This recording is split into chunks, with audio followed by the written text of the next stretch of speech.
Welcome back to Sports by GSMC Podcast Network. I am your host, Jeremy Lapidus. Today is Tuesday, November 26th. If you are just tuning in, we just went over the first half of the NFL Power Rankings, 32-17. In this segment, we finish off our NFL Power Rankings, starting at 16, getting all the way down to the best team in the NFL. But before we get into that, remember, if you would like to be an even bigger part of the show than you already are, all you need to do is go to gsmcpodcast.net. Or if you were on YouTube, you can use that super chat feature.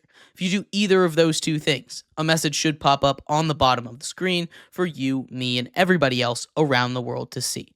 If you do have a burning question about sports, anything at all that you would like to ask, go ahead and throw that in the comments. Throw it in the chat. I will get to it as soon as I possibly can.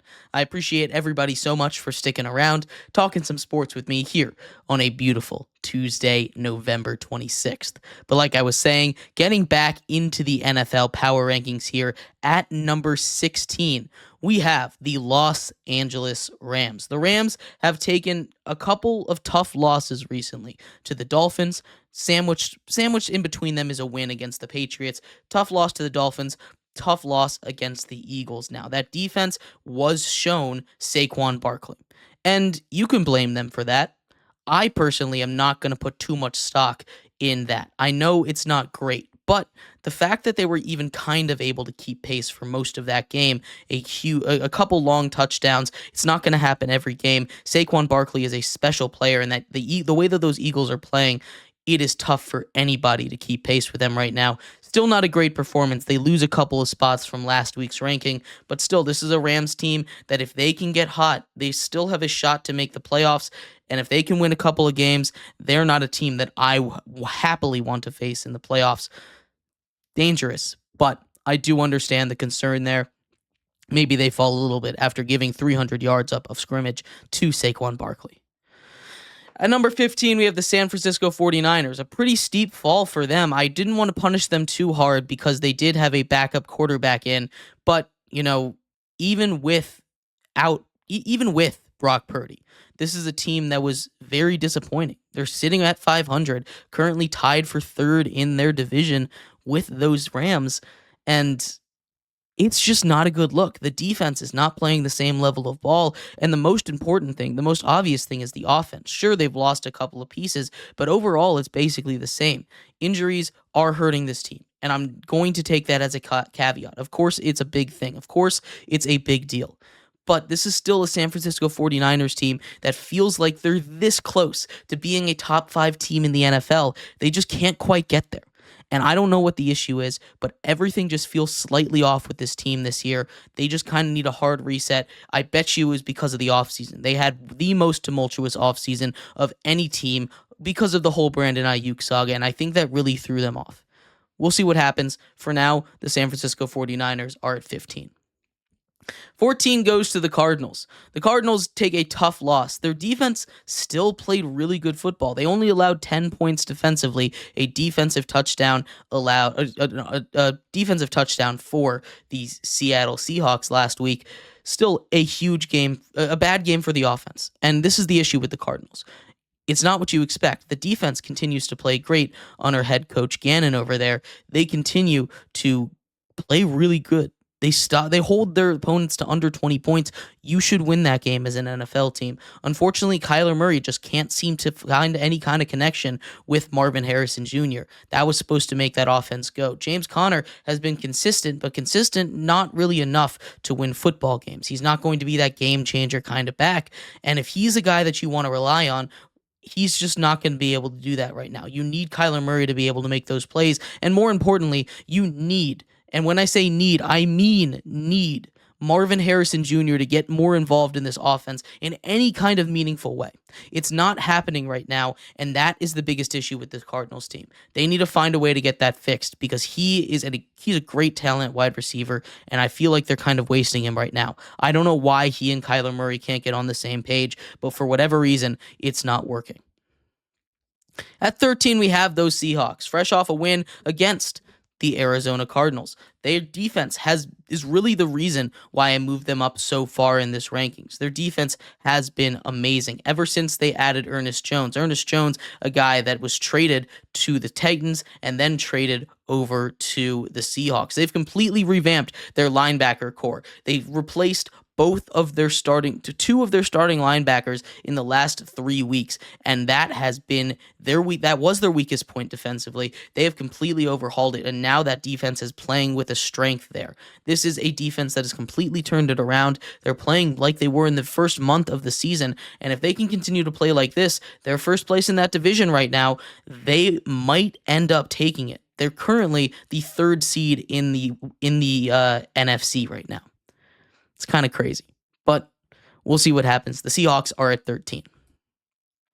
At 12, we have the Houston Texans. I have many gripes about this Houston Texans team, especially with the offense. The offensive line, terrible. CJ Stroud has taken a huge step back. He's having a sophomore slump, and the offense is just not the same.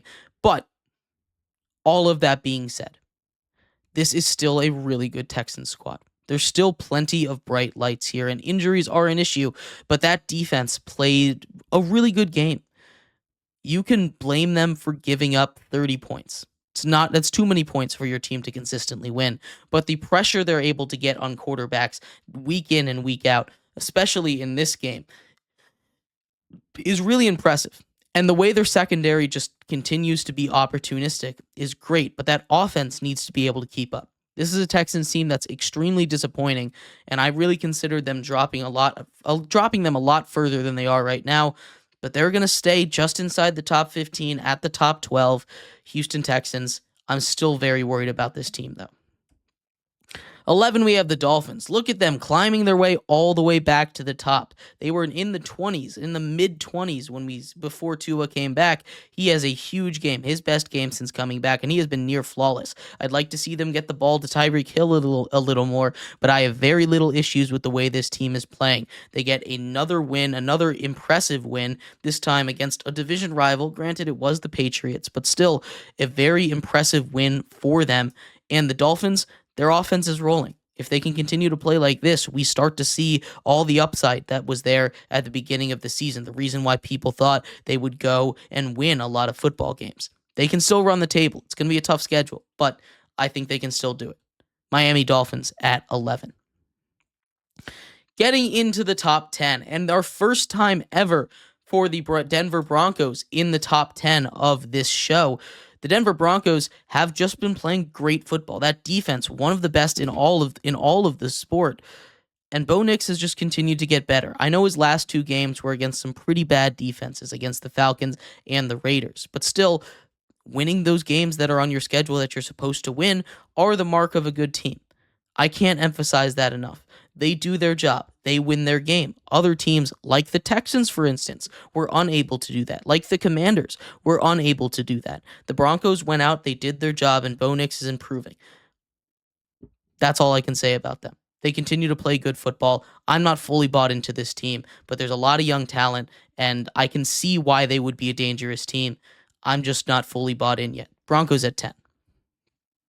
At number 9, we have the Minnesota Vikings. The Vikings get back into the top 10 for the first time in 3 weeks. The Minnesota Vikings had gone on a little bit of a struggle right there with 2 bad teams, only scoring 12 points against the Jacksonville Jaguars, almost losing another tight game 2 weeks ago. This is a Minnesota Vikings team that, against the Bears, showed me a lot. Sam Darnold played like he was in the beginning of the season again, something that I was definitely worried about, something that you don't generally see Sam Darnold coming back. Still, that special teams, they get a blocked field goal, recover a muffed punt. That was a huge win in overtime. They get the stop defensively after losing the coin toss, which we don't see that often. Minnesota Vikings back in the top 10, 9-2 right now. I'm not sure if they're real Super Bowl contenders, but in a weak NFC, maybe they could get lucky, win a game or 2 against some of those top contenders, and find a way to represent the NFC in the Super Bowl. We'll see. At number 8, we have the Chargers. A tough loss on Monday Night Football last night. It sucks, right? This is a Chargers team that is just so close to being a great team in the NFL. They're so close to being there. They're just not quite ready. Justin Herbert continues to do his Justin Herbert things. I love Justin Herbert. I think he's a top 5 quarterback in this league. It sucks to see J.K. Dobbins go down again. Fingers crossed he will be okay. The defense for the second straight week against a high-powered offense has just not been able to contain them. They did a good job for the first half, at least for most of the first half, until that final drive where they went for it on 4th and inches from their own 16-yard line, which may be the most gutsy play call I've ever seen in my entire life there. It worked out. It was a great drive, and that kind of turned the tide. The Chargers were never really able to get the momentum back. They tried to keep it even, but against a Ravens defense that's been getting better, they just weren't able to do it. Quentin Johnson drops a lot of balls, and that was jarring. He dropped a couple touchdowns. Justin Herbert just barely missed Josh Palmer on a couple of touchdowns that could have really changed the course of the game. Chargers are still a very good team, and I think they will make the playoffs, but this is a Chargers team that definitely has its flaws and doesn't feel like it's quite ready to be a contender yet. At number 7, we have the Pittsburgh Steelers. The Steelers come in, get a loss. In a snow game, divisional game on the road. I'm not going to punish them too hard for that.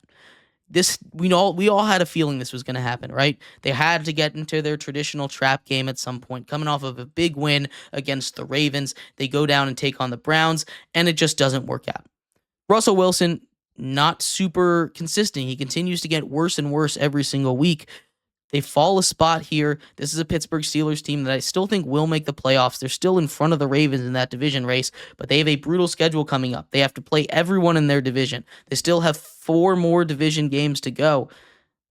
Not going to be easy. Steelers at 7. 6 is the Packers. Packers went out there and they showed you against a supposedly healthier 49ers defense. They absolutely put on a rout. You want to talk about running back performances? How about Josh Jacobs? 3 touchdowns in that game. A huge performance for him. Not something that you usually see out of Josh Jacobs and this Packers team. They're figuring it out. Jordan Love still needs to cut down on his turnovers. It's a thing. It's going to happen. But a blowout win against a for sure hobbled 49ers team. But that offense showed me a lot. That defense too, even if it is a backup quarterback, you got to win the games you're supposed to win, and they did more than that. A huge win for the huge win for the Packers. They get back on track. They're at number 6. And number 5, it's the Ravens. Speaking of getting back on track, a huge win on Monday Night Football, right? In the Harbaugh Bowl, they pull through. Lamar Jackson, incredible football player, right? He's just very special. Derrick Henry doesn't get into the end zone and they still find a way to win the game. I'd like to see him incorporated more into the game plan, especially early in the game, because they kind of struggled a little bit offensively. They were able to figure it out, hit a deep shot to Rashad Bateman, and that kind of opened everything up for them. They went on a little run there in the second half where until their second to last drive, where they were just running clock, they dominated. They weren't able to get stopped. Touchdown, field goal, touchdown, right? They took the lead, got to 30 points. Just an absolute dominant performance for them. The defense is getting better, and I think the Ravens are very clearly a top 5 team in the NFL. At 4, it's the Kansas City Chiefs. Another tough game for them. They just can't seem to get away from these close games, and they're starting to feel a little bit like the Minnesota Vikings of 2022. And maybe that's unfair of me to say. Maybe it is. Maybe this is a team that's different, but that defense is really good, right? That offense just continues to not be able to pull away from other teams. I don't know what it is. They were kind of like this last season where they weren't winning convincingly, but it's very concerning for the Chiefs that they keep making it this close against teams they should beat. And maybe they're just not trying yet, but you don't want to get into that habit, because when you have to turn on the switch, if you don't have the juice to turn it on, you're going to get caught with your pants down, and I'm worried that's going to happen to the Chiefs right now. The Bills at 3. They were on a bye this week, coming off of their biggest win of the season against those Kansas City Chiefs. Go celebrate a little more. The Bills are a very good football team. For my money, the best team in the AFC right now, second in the standings, but still, they haven't clinched a playoff spot. They still have a job to do. They still haven't even clinched their division. some wild stuff can happen. They have to go out there and they can't let a huge win and then a letdown week the next week. They need to go out there, do their job, and I'm not worried about them. Josh Allen, an MVP candidate. We will see what happens. For now, the Bills at number 3. At number 2, how about the Philadelphia Eagles? Saquon Barkley, 302 total scrimmage yards for him. He goes off, a career day for him, a franchise historic day as well. He is now on pace to break both the scrimmage yards record in a season and the rushing record in a season. He has an extra game. Those records were going to fall eventually.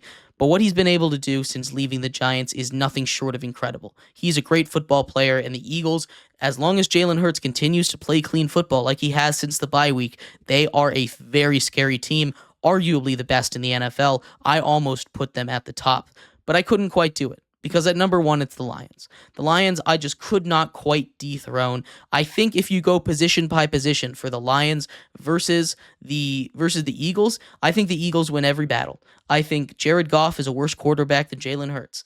I think Saquon Barkley is a better running back, even if you put both Montgomery and Jahmyr Gibbs together.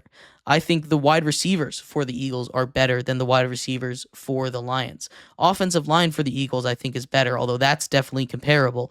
And the defense, I think, for the Eagles is slightly better, even though that is comparable. The reason I have the Lions up top, and even though I went through all that and said Eagles, Eagles, Eagles, Eagles, is because of coaching. And I've harped on Nick Sirianni a lot when we've talked about the Eagles this year, but I have not harped on Dan Campbell a single time. Dan Campbell makes those rash decisions. He makes those aggressive decisions, but he does it at the right times. He does it when he knows it'll work, and even when it doesn't put his teams in holes like a lot of Nick Sirianni's crazy decisions do. There's a balance to it. Nick Sirianni hasn't quite figured out, and because of that, the Lions are my number 1 team. It comes down to coaching. Coaching in the NFL is a huge thing, as we see with some of these teams at the bottom. They're having issues with their coaches. They should be fired. Blah, blah, blah.